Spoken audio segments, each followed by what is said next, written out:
Russian investigators are in Turkey following the assassination of Moscow's ambassador in Ankara. We want to warn you, the video you're about to see may be disturbing. We first brought you this story as breaking news yesterday. Ambassador Andrey Karlov was gunned down by a Turkish policeman during a photo exhibit Monday. The gunman was later killed in a shootout, but officials believe he didn't act alone. For more, we're joined now on the phone by CBS News foreign correspondent Holly Williams. Holly, what's the latest in the investigation into the ambassador's murder? Well, Meg, several people have now reportedly been detained here in Turkey, including some of the assassin's family members.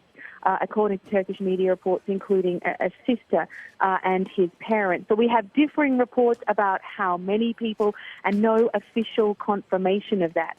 There are also reports that the gunman, this 22-year-old policeman, took leave from his job and then booked a hotel room close to the art exhibition the day before he gunned down the Russian ambassador, which certainly suggests that this involves some degree of planning.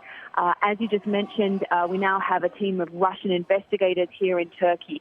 They and the Turks will want to know whether the assassin acted alone or perhaps on behalf of some terrorist organization. The focus, or a lot of focus, has been on what the assassin shouted immediately after he shot the Russian ambassador. He spoke in non-native Arabic. He was a Turkish citizen, and he apparently quoted from an Islamic text which referenced jihad, which has led some to suspect that he may be an Islamic extremist or perhaps connected with some kind of Islamic extremist group. But so far, there's been no claim of responsibility. All right, some unanswered questions still there. I want to ask you, despite the shooting, Russia and Turkey's presidents have reached an agreement to work together to negotiate a peace deal in Syria, considering the fact they've been on opposite sides of the Syrian civil war. So, Holly, how do you see an agreement like this working out? Well, we don't know whether an agreement has been reached, but they certainly had a summit meeting today in Moscow.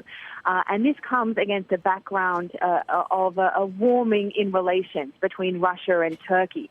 The two countries historically have at times had quite a difficult relationship, and things really reached a low point late last year when Turkey shot down a Russian military jet that had drifted into its airspace. As to what the two sides want from this improvement in relations, well, I think it's very clear that Turkey wants an end to the conflict in Syria, in large part because it has it's come across Turkey's border in the form of a spate of deadly bombings and also 3 million refugees who have left Syria and crossed into Turkey.